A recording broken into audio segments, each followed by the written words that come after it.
السلام علیکم اسٹوڈینٹس، آج ہم سیکنڈ ایئر کی سائیکالوجی کے بارے میں پڑھیں گے. ٹھیک ہے، تو اس کا ہم نے چیپٹر جو ہے وہ کتنے کمپلیٹ کر لیے ہیں؟ وہ 2 چیپٹرز ہم نے کمپلیٹ کر لیے ہیں اس کے فرسٹ.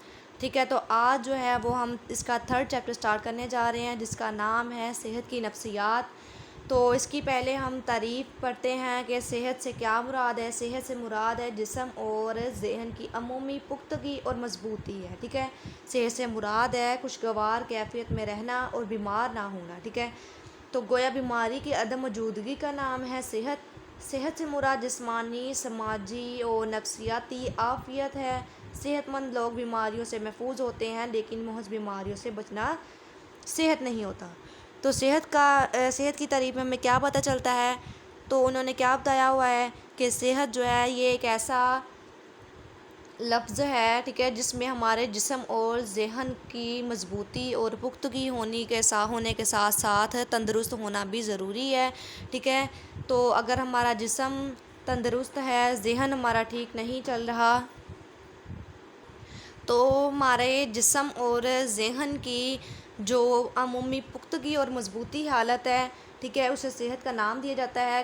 اور صحت میں صرف یہ نہیں کہ بیماری نہ ہو، ٹھیک ہے، کوئی معذوری نہ ہو، بلکہ جسمانی طور پر، ذہنی طور پر اور سماجی طور پر جب بالکل فرد تندرست حالت میں رہے گا تو اسے ہم صحت کا نام دیتے ہیں. ٹھیک ہے، یہ آگے چلتے ہیں. یہ دیکھیں انہوں نے آگے WHO کی ایک ڈیفینیشن بتائی ہوئی ہے جسے ورلڈ ہیلتھ آرگنائزیشن کہتے ہیں.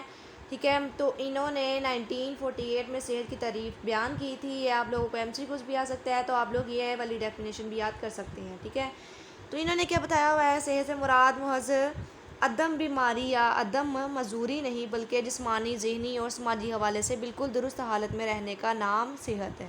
ٹھیک ہے، جسمانی طور پر، ذہنی طور پر اور سماجی حوالے سے جب فرد بالکل درست حالت میں ٹھیک ٹھاک رہے گا تو پھر اسے ہم صحت کا نام دیتے ہیں. ٹھیک ہے، آگے دیکھیں صحت کی نفسیات سے کیا مراد ہے. ٹھیک ہے، یہ صحت کی نفسیات کے بارے میں ہم پڑھتے ہیں کہ انہوں نے کیا بتایا ہوا ہے.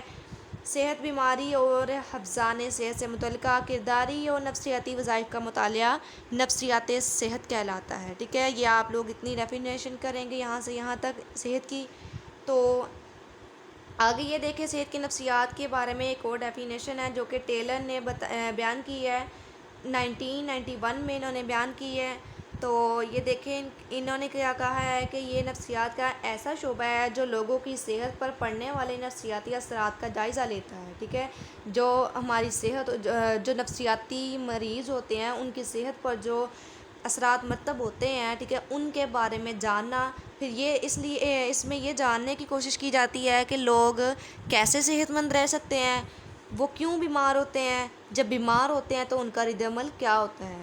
ٹھیک ہے، یہ سارا کچھ ہم صحت کی نفسیات کے بارے میں جاننے کی کوشش کرتے ہیں.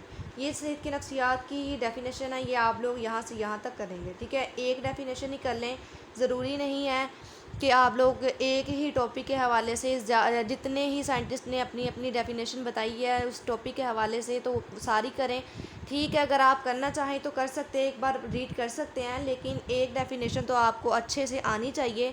کیونکہ اگر پیپر میں ایک ڈیفینیشن بغیر کسی رائٹر نیم کے وہ پوچھ لیں، سائنٹسٹ کے پوچھ لیں نام لیے، تو آپ لوگوں کو وہ آنی چاہیے. ٹھیک ہے، تو ایسا بھی ہو جاتا ہے کہ وہ سائنٹسٹ نیم بھی ساتھ پوچھ لیتے ہیں. جیسے یہی لے لیں کہ ٹیلر کی صحت کی نفسیات کے بارے میں تعریف بتائیں. ٹھیک ہے، تو آپ لوگوں کو یہ ڈیفینیشن آنی چاہیے اچھے سے.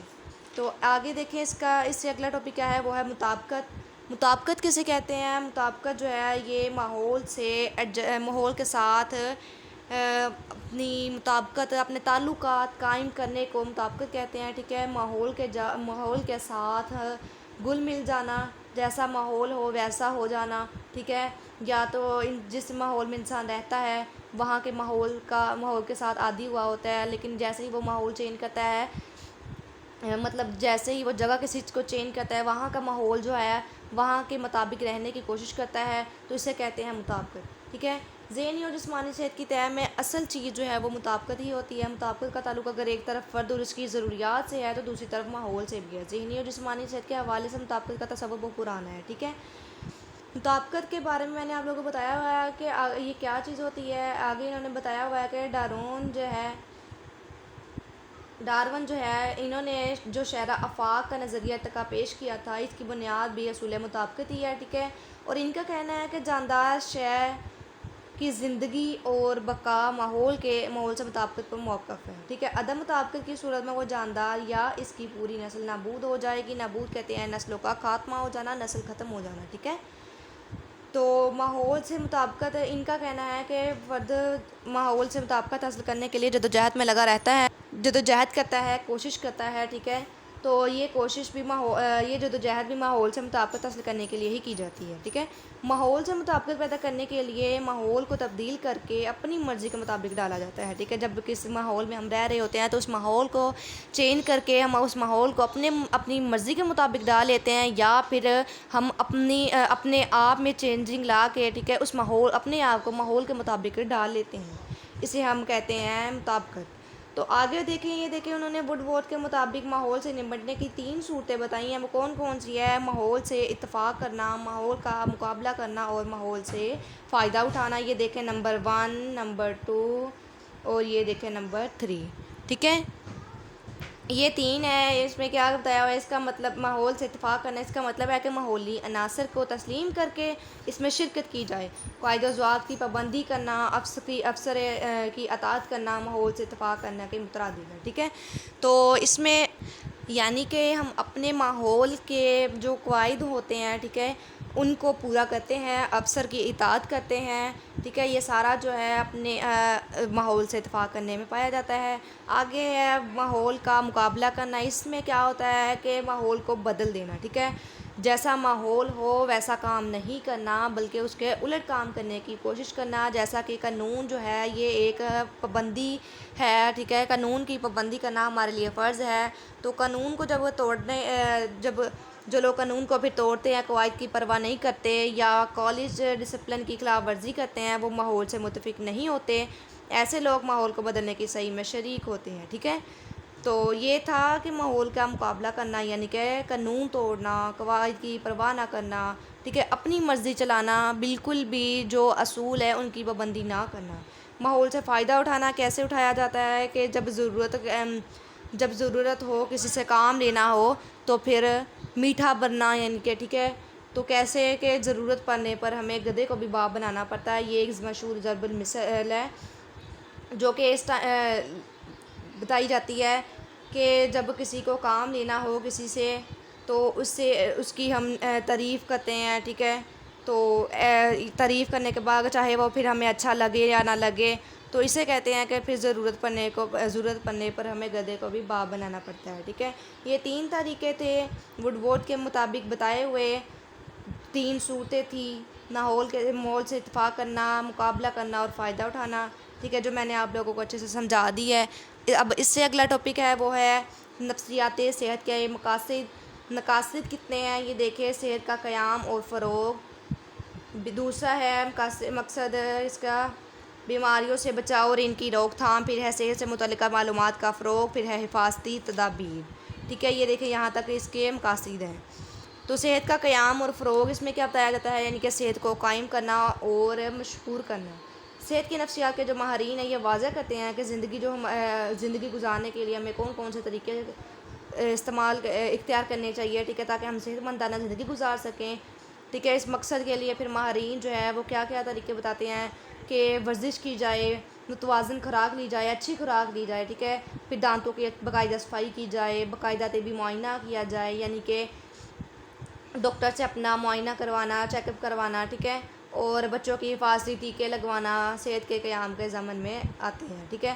پھر صحت کو فروغ دینے کے لیے ماہرین جو ہے وہ فشار سے بچنے کی تدابیر پر بہت زور دیتے ہیں. فشار کہتے ہیں دباؤ، ٹھیک ہے.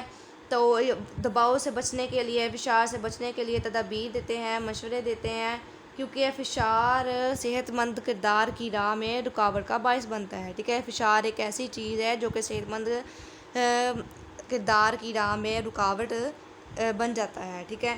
تو تحقیقات سے پھر واضح ہوتا ہے کہ کمزور صحت کا تعلق ورزش نہ کرنے، نہ کافی خوراک کھانے، ٹھیک ہے، اچھی خوراک نہ لینے، سگریٹ نوشی کرنے، شراب نوشی وغیرہ سے کرنے کے استعمال میں آتا ہے، ٹھیک ہے. پھر یہ دیکھیں دوسری میں کیا بتایا ہوا ہے، یہ آپ لوگ یہاں سے یہاں تک ہی کریں گے، ٹھیک ہے. چاہے پیچھے یہ والا چھوڑ دیں، لیکن اگر آپ لوگ اسے پڑھنا چاہیں تو پڑھ سکتے ہیں۔ بیماریوں سے بچاؤ اور ان کی روک تھام ہے اگلا ٹاپک، اگلا مقصد، ٹھیک ہے۔ نفسیاتی صحت کے مقاصد میں دوسرا جو ہے وہ ہے یہ بیماریوں کے سے بچاؤ اور ان کی روک تھام۔ بیماریوں سے بچاؤ اور ان کی روک تھام کیسے کی جاتی ہے؟ ماہرین نے یہ بیماریوں سے بچنے کے لیے نہ صرف محتاط اور رویہ اختیار کرنے کا مشورہ دیا ہے، بلکہ اس کے ساتھ ہی غیر محتاطی رویے کے نقصانات بھی واضح کیے ہیں، ٹھیک ہے۔ ماہرین نفسیات جو ہیں انہوں نے بیماریوں سے بچنے کے لیے صرف اچھے ہی رویوں کے اختیار کرنے کا مشورہ نہیں دیا، بلکہ جو غیر محتاط رویے ہیں ان کو اگر اختیار کیا جائے تو ان کے نقصانات بھی بتائے ہیں۔ تو بیماری میں مبتلا جو افراد کو بتایا جاتا ہے کہ وہ اپنی بیماری کو کیسے کم یا ختم کر سکتے ہیں، بیماری سے متعلقہ مسائل کو کم کرنے کی تدابیر دی جاتی ہے اسے، ٹھیک ہے، مشورے دیے جاتے ہیں۔ تو اسے کیا مشورے دیے جاتے ہیں بیماری سے بچنے کے لیے؟ کہ صاف ستھرا رہے، ٹھیک ہے، اچھے سے نہائے دھوئے، اپنے کپڑے صاف پہنے، اپنے ارد گرد کوڑا جو ہے وہ اکٹھا نہ ہونے دے، ٹھیک ہے۔ تو انہی چیزوں سے ہمیں بیماریاں لگتی ہیں۔ اگر ہم ان چیزوں سے احتیاط نہیں کرتے تو پھر ہم بیماریوں میں مبتلا ہو جاتے ہیں۔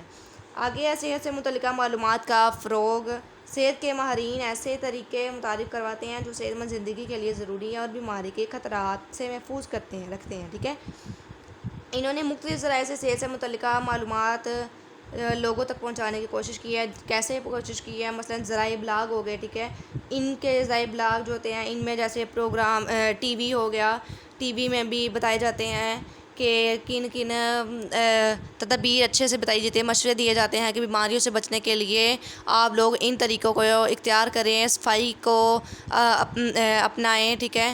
تو یہ طریقے ہیں، ذرائع ابلاغ کے ذریعے بھی لوگوں کو بتانے کی کوشش کی جاتی ہے، لوگوں کو صحت مند رہنے کے لیے معلومات فراہم کی جاتی ہے، ٹھیک ہے۔ ان میں پھر طبی کیمپ بھی لگایا جاتا ہے، لوگوں کے لیے معلوماتی پروگرام ترتیب دینا، گھر گھر سروے کرنا اس کا مقصد ہے، ٹھیک ہے۔ آگے ہے حفاظتی تدابیر۔ ماہرین صحت مند طرز زندگی کے بارے میں معلومات فراہم کرتے ہوئے کہتے ہیں کہ گاڑی چلاتے ہوئے حادثات سے بچنے کے لیے حفاظتی بیلٹ جو ہے انہیں باندھ لیا جائے، ٹھیک ہے۔ گاڑی چلاتے ہوئے حفاظتی بیلٹ کا باندھ لینا بہت ضروری ہے۔ پھر عام زندگی میں اگر کوئی سگریٹ نوشی کرتا ہے تو اس سے باز رہنے کی بھی بتایا جاتا ہے۔ اپنے جو ہے معالج ہوتے ہیں، ڈاکٹر ہوتے ہیں، ان کی ہدایات پر دیانتداری سے عمل کرنا صحت مند طرز زندگی کا لازمہ ہے، ٹھیک ہے۔ یہ آپ لوگ یہاں تک کریں گے۔ پھر آگے دیکھیں جسمانی صحت کو متاثر کرنے والے نفسیاتی عوامل ہیں کہ کون کون سے عوامل ہیں جو جسمانی صحت کو متاثر کرتے ہیں، وہ کون کون سے نفسیاتی عوامل ہیں ہم ڈسکس کرتے ہیں۔ نفسیات صحت کا تعلق فرد کے کردار اور اسلوب حیات سے ہے جو اس کی جسمانی صحت کو متاثر کرتے ہیں، ٹھیک ہے۔ ہم بھرپور کوشش کرتے ہیں صحت مند رہنے کے لیے، صحت کو فروغ دینے کے لیے، ٹھیک ہے، امراض سے بچاؤ کرتے ہیں، بچنے کے لیے ہم اپنی صحت کا خیال رکھتے ہیں، ٹھیک ہے، تاکہ ہمیں بیماریاں نہ لگ جائیں۔ تو پھر کیا علاج کے ساتھ ساتھ صحت کو درپیش خطرات کی نشاندہی بھی کی جاتی ہے، حفظان صحت کے نظام میں بہتری بھی لائی جائے اور رائے عامہ کو صحت و تندرستی کی طرف مائل کیا جائے، ٹھیک ہے۔ ماہرین صحت کا کیا کہنا ہے؟ ان کا یہ کہنا ہے کہ صحت مند عادات اپنا کر ہی بیماریوں سے بچا جا سکتا ہے، ٹھیک ہے۔ اگر ہم صحت مند رہنا چاہتے ہیں تو بیماریوں سے بچنا یعنی کہ ہمیں صفائی، ہمیں اپنی صحت کا خیال رکھنا بہت ضروری ہے اگر ہمیں بیماریوں سے بچنا چاہتے ہیں، ٹھیک ہے۔ تو ماہرین کا خیال ہے کہ اہم ترین جو جسمانی امراض ان میں کینسر، فالج، دل کے امراض، بلند فشار خون یعنی کہ ہائی بلڈ پریشر، درد شکیہ، کمر درد، ٹھیک ہے، دمہ، ذیابیطس اور بسیار خوری میں بھی نفسیاتی عوامل بہت اہم کردار ادا کرتے ہیں۔ بسیار خوری کسے کہتے ہیں؟ بھوک کا نہ لگنا، ٹھیک ہے، بھوک کا نہ لگنا ہم اسے بسیار خوری کہتے ہیں۔ پھر آگے یہ دیکھیں، آگے ایک سائنٹسٹ ہیں، انہوں نے فرائیڈمن اور بوتھ کیولی نے کیا بتایا ہے کہ انہوں نے 101 طبی تحقیقی مقالات کا جائزہ لینے کے بعد کہا ہے، کتنا کیا ہے طبی تحقیق مقالات کا جائزہ 101 کا لیا ہے۔ پھر انہوں نے کیا کہا ہے کہ وہ مریض جو دل کے تکلیف میں مبتلا ہوتے ہیں ان میں زیادہ تر کیوں ہوتے ہیں، ان میں ڈپریشن پایا جاتا ہے، تشویش ہوتی ہے، ان کی پریشانی ہوتی ہے، بے چینی ہوتی ہے، طیش ہوتا ہے، غصہ ہوتا ہے، ٹھیک ہے، طیش کہتے ہیں غصے کو، یا مخاصمت ضرور دیکھنے میں آتی ہے۔ اس کے علاوہ پھر دماغ، السر، آرتھرائٹس اور سر درد کے مریضوں میں بھی یہ خصوصیات پائی جاتی ہیں، ٹھیک ہے۔ پھر آگے انہوں نے بتایا ہوا ہے کہ ٹائپ اے شخصیت، یعنی اس میں ٹائپ اے اور ٹائپ بی کے شخصیات بتائی ہوئی ہیں کہ ٹائپ اے کی شخصیت کیسی ہوتی ہے۔ ٹائپ اے کی شخصیت جو ہے یہ اس میں روزن مین اور اس کے ساتھیوں نے تحقیقات سے ثابت کیا ہے کہ دل کے امراض اور کرداری خصوصیات کا گہرا اس میں تعلق پایا جاتا ہے، ٹھیک ہے۔ ٹائپ اے کی خصوصیات میں کیا پایا جاتا ہے یہ دیکھیں، انہوں نے بتایا ہوا ہے کہ ٹائپ اے کردار جو ہے ان کے دل کے امراض کے لیے کھلا خطرہ ہوتا ہے۔ واضح رہے کہ ٹائپ اے کردار کے مالک جو ہوتے ہیں، مالک افراد ہوتے ہیں، مقابلہ باز ہوتے ہیں، بے صبرے ہوتے ہیں، فوری طور پر بھڑک اٹھنے والے ہوتے ہیں، ٹھیک ہے۔ یہ ساری خصوصیات جو ہوتی ہیں یہ ٹائپ اے میں پائی جاتی ہے۔ تو کچھ بھی پھر اس کے علاوہ کچھ ماہرین جو ہیں ان کا خیال ہے کہ ٹائپ اے اور ٹائپ بی افراد کی شخصیت میں بنیادی فرق پایا جاتا ہے۔ یہ فرق اس وقت پیدا ہوتا ہے جب فشاری حالات سے دو چار ہوتے ہیں۔ فشاری حالات یا بحرانی کیفیت میں ٹائپ اے افراد کے جو بلڈ پریشر کے دل کی دھڑکن میں خاصا اضافہ دیکھنے میں آتا ہے، ٹھیک ہے۔ یہ ٹائپ اے اور ٹائپ بی میں انہوں نے فرق بتایا ہوا ہے۔ آگے دیکھیں آگے کیا ہے ٹاپک، وہ ہے ہمارا ذہنی صحت کے مختلف نقطہ نظر۔ تو یہ دیکھیں اس کا لیکچر جو ہے یہ میں آپ لوگوں کو نیکسٹ لیکچر میں پڑھاؤں گی۔ تو آج کا جو لیکچر ہے وہ ہمارا نفسیات کے صحت کے مقاصد تک کمپلیٹ ہوتا ہے۔ اگر آپ لوگوں کو یہاں تک کسی بھی چیز کی سمجھ نہیں آئی ہو تو آپ ہمیں کمنٹ کریے گا، ٹھیک ہے، اور میرے چینل برائٹنیس آف نالج کو پلیز سبسکرائب کر دیجیے گا اور شیئر کریے گا، ٹھیک ہے۔ ملتے ہیں ہم نیکسٹ ویڈیو میں، تب تک اپنا خیال رکھیے گا، اللہ حافظ۔